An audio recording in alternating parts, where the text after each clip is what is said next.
Pengamat sepak bola Tommy Welly alias Bung Towel menyoroti materi pemain timnas U23 Indonesia yang dibawa Indra Syafri ke Piala Asia U20 2025. Sorotan ini dilontarkan Bung Towel dalam acara Dua Sisi di TV One beberapa hari lalu yang membahas nasib Indra Syafri sebagai pelatih timnas U20 Indonesia. Khususnya setelah timnas U20 Indonesia gagal di Piala Asia U20 2025, Bung Towel merasa heran dengan hebohnya publik tanah air menanggapi itu. Bung Towel merasa heran karena selama mengikuti sepak bola dalam hidupnya tak pernah mengalami kejadian seperti itu sebelumnya. Ia menilai setuju atau tidaknya perihal Indra Syafri dipecat harus dinilai secara objektif tanpa emosional dan sentimen di dalamnya. Setuju atau tidak? Hashtag Indra Syafri out ini objektif penilaian evaluasi sepak bola atau emosional? Atau sentimen di dalamnya, kata Bung Towel. Saya mau tanya, adakah di negeri mana saya belum dapat sepanjang saya mengikuti bola?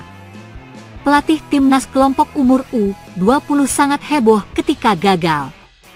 Bung Towel pun menyinggung dua target yang berhasil diraih Indra Syafri sebelum tersingkir dari babak penyisihan grup Piala Asia U20 2025. Di antaranya juara Piala AFF U19 2024 dan lolos ke Piala Asia U20 2025.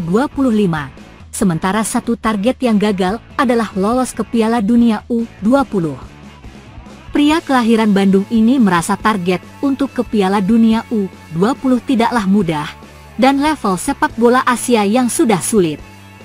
Menurutnya, kualitas timnas U20 Indonesia yang dibawa Indra Syafri ke Piala Asia U20 2025 kalah kelas dari lawannya, sebagai contoh saat melawan Uzbekistan. Kan begitu? Kalau bicara target, juara AFF sudah, lolos Piala Asia sudah, yang nggak dapatkan lolos Piala Dunianya, artinya semifinal. Nggak gampang, ini level Asia. Artinya untuk level AFF, anak muda kita oke, kompetitif, dengan segala kekurangannya, dalam konteks pengembangan usia muda di negara kita. Cuma waktu masuk Asia, kita kalau menilai sepak bola harus it takes two to tango, misalnya contoh lawan Uzbekistan, kata Bung Towel. Pria berusia 53 tahun ini mengakui Uzbekistan tim yang tampil keren, setiap pemainnya sudah paham dengan tugas masing-masing. Bung Towel merasa Uzbekistan telah memperlihatkan identitas bermain mereka dan hal itu membuatnya sangat takjub. Bisa nggak nilai Uzbekistan mainnya? Menurut saya keren Uzbekistan itu, di luar kita punya kesalahan. Jadi apa? Katanya lagi. Saya mengamati cara mainnya, identitasnya kelihatan, cara mainnya kelihatan. Nomor 5, nomor 6, gelandang bertahan dan nomor 8-nya keren. Pegang bola, nggak dapat kita kalah, nomor 9 sama 10 kaptennya dan nomor 7 ngacak-ngacak depan, 2/2 strikernya, identitasnya sudah kelihatan bos. Disinilah Bung Towel menyinggung materi timnas U20 Indonesia dan terkesan memandang buruk materi pemain yang dibawa Indra Syafri. Ia sampai mempertanyakan siapa pelatih yang bisa membawa Indonesia menang atas Uzbekistan dengan materi pemain seperti itu. Artinya ditambah dengan statistik kita kalah kelas, jadi dalam aspek sepak bola kita kalah. Apakah kita tidak bisa menilai secara objektif, lalu Indra Syafri out? Sekarang saya tanya, pelatih mana yang bisa dengan materi seperti itu, mengalahkan Uzbekistan dengan materi seperti itu?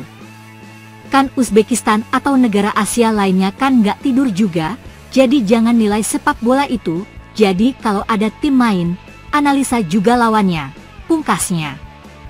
Ketua Umum PSSI, Erick Thohir, memastikan bahwa pihaknya akan segera menaturalisasi 3 pemain untuk membela timnas Indonesia. Ketiga pemain tersebut adalah Dean James, Emil Audero, dan Joey Pelupesi. Kepastian itu disampaikan secara langsung oleh Erick Thohir dalam sesi jumpa pers bersama awak media di GBK Arena, Senayan, Jakarta Pusat, Sabtu, 22 Februari 2025. Erick Thohir mengaku senang ketiga pemain ini bersedia membela timnas Indonesia. Pemain pertama yang diumumkan Erick Thohir adalah Emil Audero. Kiper FC Palermo itu akhirnya mau membela timnas Indonesia. Emil Audero akan memperkuat kiper timnas Indonesia. Sebelumnya timnas Indonesia sudah mempunyai Martin Paes. Emil Audero sebelumnya sudah ditawarkan untuk membela timnas Indonesia. Mantan kiper Inter Milan itu menolak karena masih berusaha agar bisa membela timnas Italia. Emil Audero mempunyai darah Indonesia dari ayahnya asal Mataram, Nusa Tenggara Barat. Kita tahu bahwa para pemain mempunyai dinamika sendiri. Alhamdulillah, setelah proses dan diskusi yang lama, Emil Audero bersedia membela timnas Indonesia, kata Erick Thohir. Nah, sekarang proses naturalisasi Emil Audero sudah baik sekali. Ini menjadi salah satu pilihan kami membuat kiper timnas Indonesia semakin kuat bersama Martin Paes, lanjutnya. Pemain kedua yang disebutkan Erick Thohir adalah Joey Pelupesi. Joey Pelupesi kini memperkuat klub kasta kedua Belgia, Lommel SK, dan berposisi gelandang tengah. Kata Erick Thohir, pelatih timnas Indonesia, Patrick Kluivert, membutuhkan pemain-pemain tambahan di lini tengah. Sejauh ini timnas Indonesia mempunyai Ivar Jenner, Nathan Kulain, Tom Haye, Ricky Kambuaya, dan Mark Klok. Nah, 5 pemain lini tengah di timnas Indonesia itu dinilai masih kurang. Hingga akhirnya hadir Joey Pelupesi. Selama ini kami mencoba ajak bicara dan akhirnya mau bergabung bersama timnas Indonesia, yakni Joey Pelupesi. Dia keturunan Maluku dan dia kapten di klubnya serta mempunyai pengalaman di Liga Inggris dan sekarang di Liga Belgia, kata Erick Thohir. Saya rasa dia akan mendukung lini tengah timnas Indonesia karena saat ini masih kurang. Pemain terakhir yang akan menjalani proses naturalisasi adalah Dean James. Dean James mempunyai darah Indonesia dari ibunya asal Surabaya, Jawa Timur. Pemain berposisi bek kiri itu kini memperkuat Go Ahead Eagles, klub kasta tertinggi di Belanda. Dia masih berusia 24 tahun. Pemain selanjutnya adalah Dean James yang bermain untuk Go Ahead Eagles. Dia bermain starter di sana. Kami harus menebalkan pemain di posisi bek sayap kiri, tutup Erick Thohir. Proses naturalisasi itu akan dikebut oleh PSSI. Tujuannya agar ketiga pemain itu bisa bermain saat timnas Indonesia melawan Australia dan Bahrain pada Maret 2025.